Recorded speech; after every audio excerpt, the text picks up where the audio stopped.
Did you know that anger can weaken your tendons and your joints?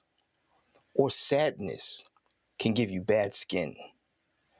Today, we're going to discuss how your emotions affect your organs and other parts of your body from an Eastern medicine perspective. I am Dr. Bashar Wilson. I'm a doctor of acupuncture and Chinese medicine, owner of New York Sports Acupuncture, Brooklyn based practice, and private practice since 2002, 2003. And today we're going to again discuss how your emotions affect your bodies in ways that you may have known, kind of, but didn't necessarily realize. So, from an Eastern perspective, we have the five elements of wood, fire, earth, metal, and water, which rule the liver, the heart, the spleen, the lungs, and the kidneys. When we're looking at the five elements, everything in nature is ruled by the five elements, whether we're talking about seasons of the year, directions, planets, times of the day, color, taste, temperature, the whole gambit. All of these things relate to the five elements, including our emotions. And when we're dealing with the five elements in each organ in those correspondences, everything affects each other. So it's kind of like what came first, the chicken or the egg. Well, the egg is in the chicken is in the egg, but the egg has to be laid by the chicken. So it's the same thing within our bodies.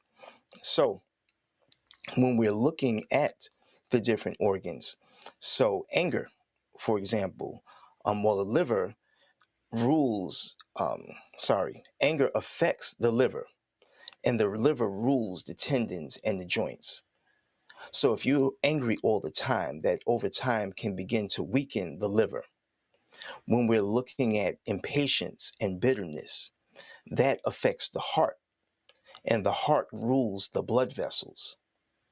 Overthinking, anxiety, being melancholy, worrisome, all of these things affect the spleen and the digestive system, and that rules the muscles. Sadness and grief affect the lungs, and the lungs rule the skin.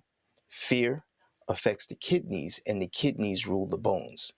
Now, of course, it's natural for us to have emotions. You know, we don't want to be emotionless. We don't want to be cold.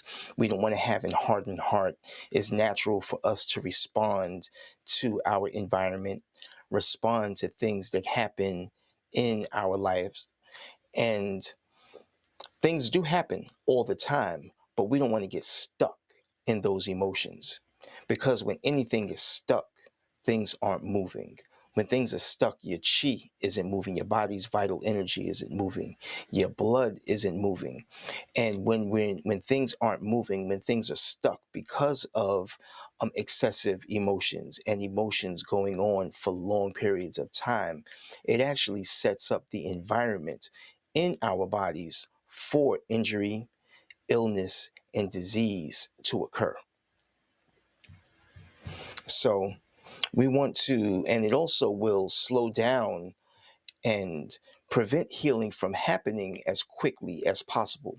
You know, sometimes we can have these old injuries and the body isn't healing and it's wondering what's going on. You know, I have clients that come in and they may have pain that's been going on for years, and they're getting acupuncture, they're getting all the different therapies, they're taking their herbs, they're getting massage and the heat lamp and electric stimulation and the cupping and gua sha, all of these things, diet, but somehow they're something's still stuck.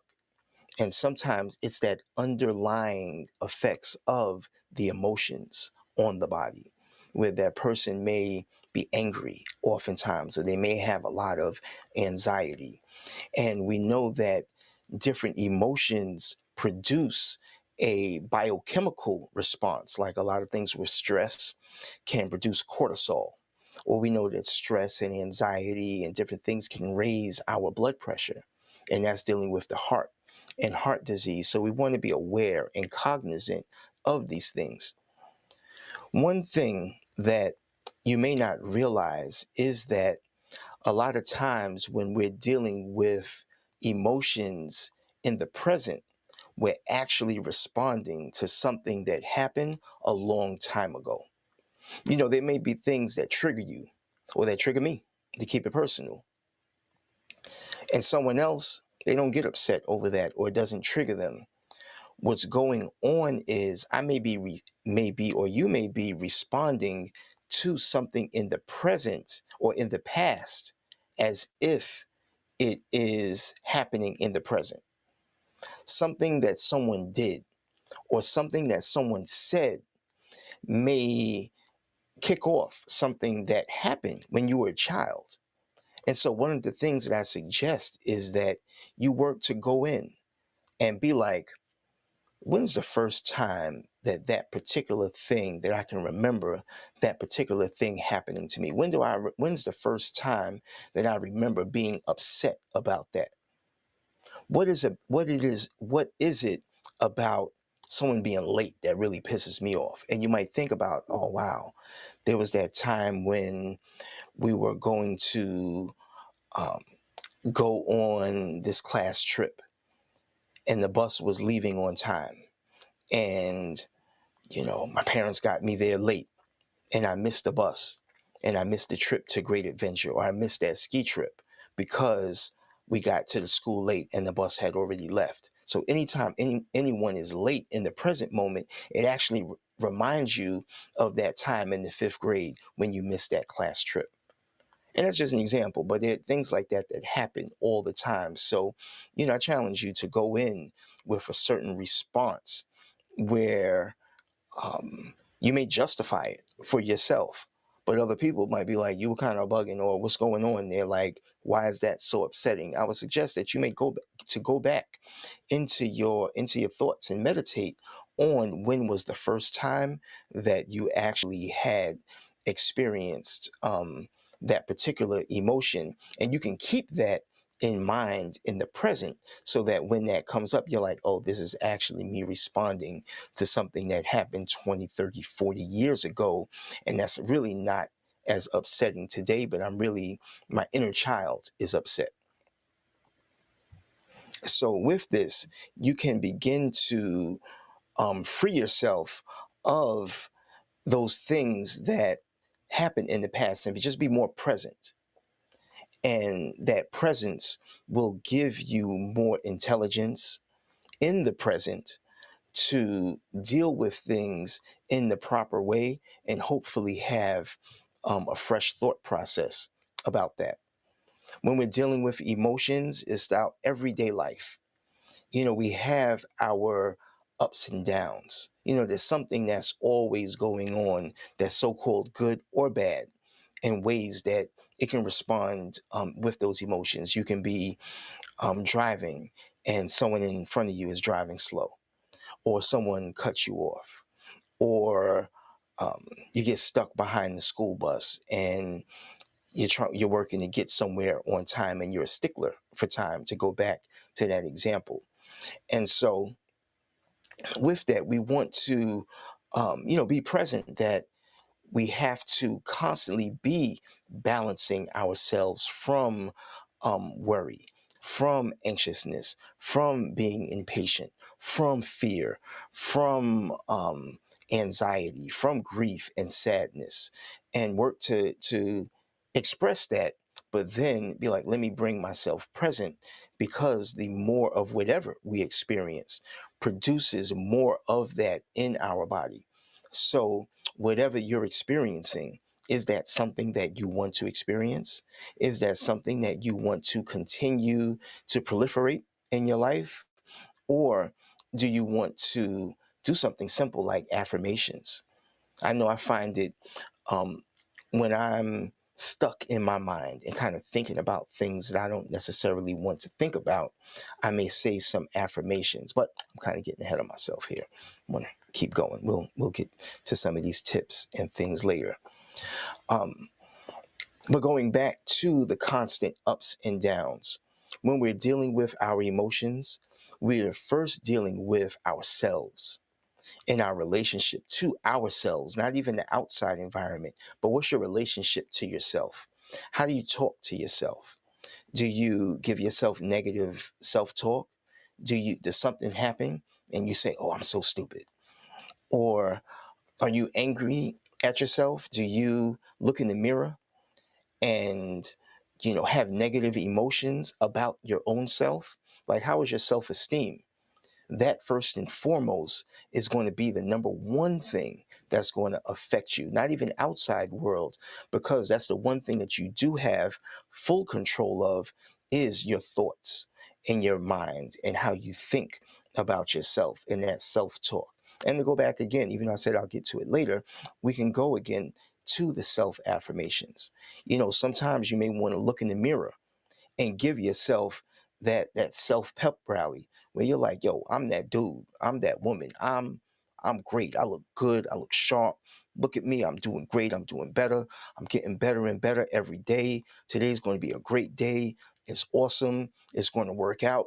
Because while you're saying these positive affirmations and talking yourself up, whatever negative thoughts that you don't want to be thinking about can't occur at the same time. So you're literally interrupting that talk to give yourself positive talk.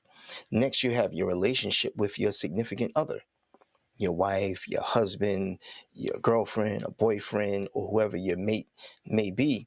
You have your relationship with them. How's that relationship? How do you express yourself to them? How do they express themselves to you? What sort of emotions do they cause you to bring up? In what ways can you make that relationship better so that you're experiencing what you want to experience and not experiencing the anger or the impatience or the sadness or the worry and the grief or the fear even? What is that? And again, you want to do your best to be in control of yourself in that situation in terms of self-control. Are you triggered by them? Are you quick to sharp to say something slick, to give a sharp response to your significant other? Because they probably give it right back to you, because your significant other ultimately is your mirror reflection that's looking at you to bring the best out of yourself, and hopefully they bring that you bring the best out of them also. Then you have your children. What is that relationship? What sort of emotions do you express towards your children? Are you speaking life into them? Are you speaking life into your significant others? Are you speaking life into yourself? We want to speak that life because we operate within a closed sphere where whatever we put out, that golden rule is going to come back towards us ultimately. It's like you say, what you eat don't make me dumb. I'll keep it I'll keep it PG because hopefully the children are watching this too, so I won't use any profanity. But what someone else does doesn't cause that same thing in me. That anger that someone has, or that worry, or that fear that someone has, is not causing or doesn't have to cause that biochemical reaction that's going on inside their body. And what? Sometimes let someone have that. That sticks and stones may break my bones, but words don't hurt me. Or what does they say? What you say, you're rubber and I'm something. I'm rubber and you're glue. Whatever you say, bounce off me, stick back to you. Those different things we used to say as children, but there's actually some wisdom in that. We want to let people have whatever that is. Your work environment, what is that like? And so ultimately, I'm getting at that we want to be aware, and we want to have self-control. We want to control our environment as much as we can. We want to set ourselves up to win, to experience life in the way that we want to. You know, the news, the media. I don't even watch the news like that because oftentimes, especially local news is just going to be talking about something, despair, who got hurt, who got robbed, who got killed, what's going on that happened terrible. I hardly ever, when I watch the news, there's hardly any good stories about, I don't know, a new farmer's market opened up, or the new qigong class and Pilates class opened up in East New York. You don't see these stories on maybe, the Brooklyn news, but like the local mainstream news. And these things are purposely put out there to raise your emotions and have you in that emotionally upset place. Because when you're in that emotionally upset place, you're not thinking right. And when you're not thinking right, other things are able to slip under your guard into your subconscious and program you with fear, program you with anger, program you with worry, program you with sadness, have you thinking all the time. And you may think, oh, it's the news. I need to know what's going on. You do need to know what's going on. But all day, the same thing for the 5 o'clock news, 6 o'clock news, 7 o'clock news, CNN, they're running the same stories all day long. And what it is just having you thinking about what they want you to think about, as opposed to meditating on what you need to be doing for your own self and your life purpose. And what happens is, as we're living our life, all of these emotions compound over time. So, just kind of think everything that you've thought and your emotions and the ups and the downs of life, all of these things, like I said, create biochemical responses in the body. Oftentimes, when people are fasting and cleansing, losing weight and detoxing, those chemicals, those biochemicals that the body produces in response to every situation, not just something negative, but good also, those biochemicals, they're oftentimes stored within our fat and within different fluids and tucked away in different nooks and crannies in the body. And as you're cleansing and detoxing and getting rid of waste, those biochemicals are actually released back into the bloodstream. And as it's circulating through your body, past your brain and your different organs, you may actually begin to experience some of these things again for, a couple hours or whatever, until it's literally excreted out your body, because that biochemical makes its way to your liver, and your liver detoxes it, sends it down to your digestive system, and that solid waste is eliminated when you move your bowels, that liquid waste when you urinate, so you can literally detox it out. But these things can store up in the body. And if you've never done a cleanse, if you've never done a detox, you literally can be having something that happened like rings around a tree. You can count the rings in a tree to see how old it is.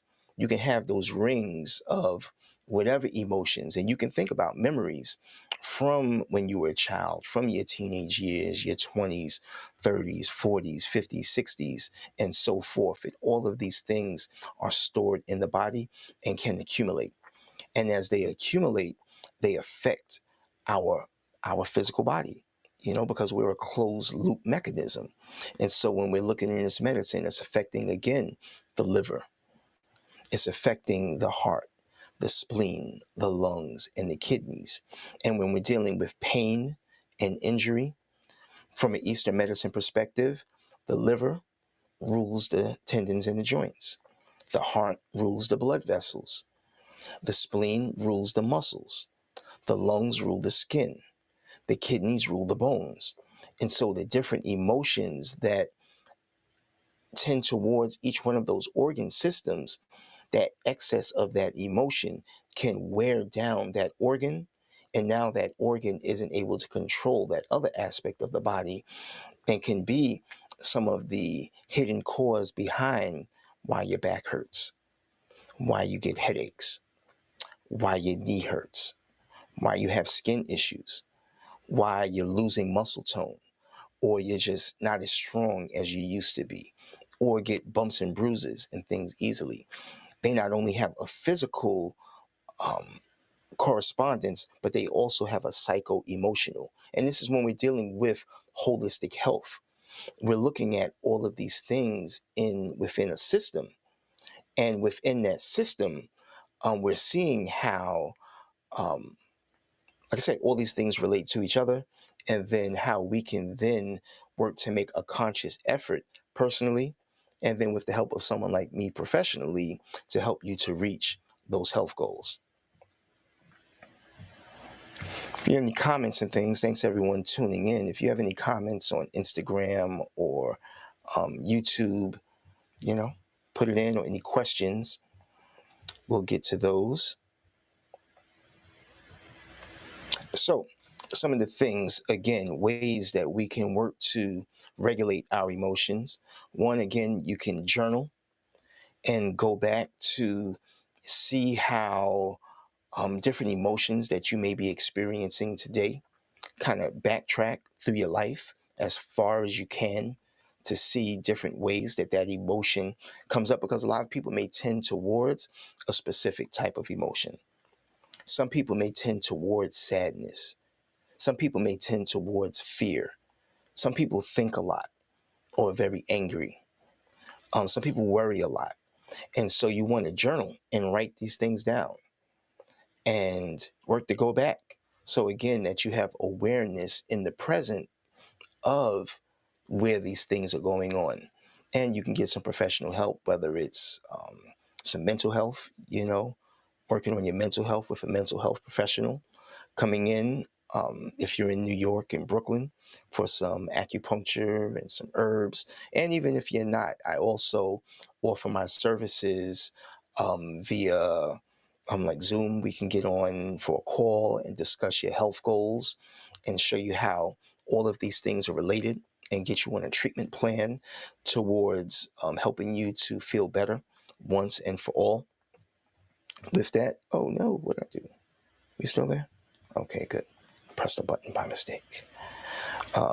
Sorry. Okay, so again, I'm Dr. Bashar Wilson. I can be reached at Dr. Bashar Wilson on all platforms. If you want to get in direct contact with me, you can call me at 888-375-5444. And that's my answering service. You can leave a message there, and we can get on the phone for free, evaluation, get on for a couple minutes, discuss your health goals, and see if you want to make it into the office. I'm here. And like I said, even through telemedicine, through Zoom or whatever platform, we can get on the visual and do a full consultation and get you on a full treatment plan with what you can do with yourself at home in terms of lifestyle changes, diet, nutrition, herbal medicine, different supplements, qigong exercises, and other things like that. And here's my website too. You can get some herbs. I have some stress relief formulas, joint care formulas here at my website, manifestherbs.com. Some excellent things on there. And so, yeah, we got that there. So, some other things that you can do to help to balance your emotions, to have that holistic effect on your body, and to help to heal those underlying conditions is meditate. Some meditations are where you may just be focusing on your breath, just focusing on inhaling or exhaling.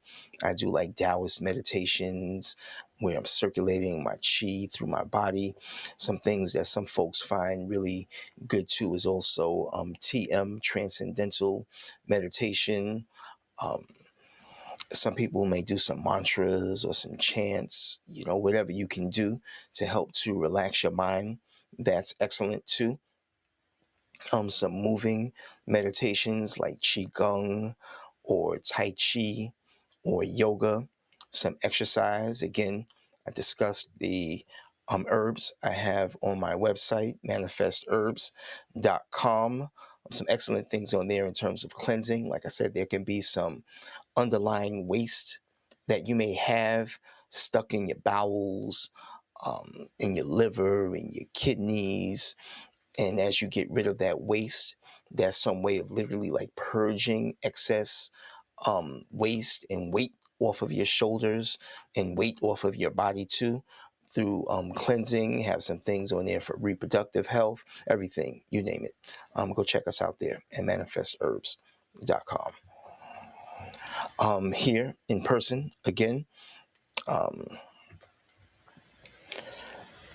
You can find me at newyorksportsacupuncture.com and reach me at 888-375-544 5444 888-375-5444. And I'm in network with different insurance companies. I'm in network with Aetna, United Healthcare, Cigna, some Blue. I'm not in network with Blue Cross Blue Shield, but some plans may cover acupuncture and also take your HSA, your health savings account, like your FlexSpin. You can also use that for acupuncture and your evaluation and things. So a lot of different options in that way. And again, just to reiterate, the accumulation of excess emotions wear on the organs of the body. Specifically in Eastern medicine, we talk about the liver, the heart, the spleen, the lungs, and the kidneys, and how that relates to your tendons and your joints, and to your nervous system, to your blood vessels, to your muscles, to your skin, and to your bones. And so it's a direct relationship between your emotions and your physical health.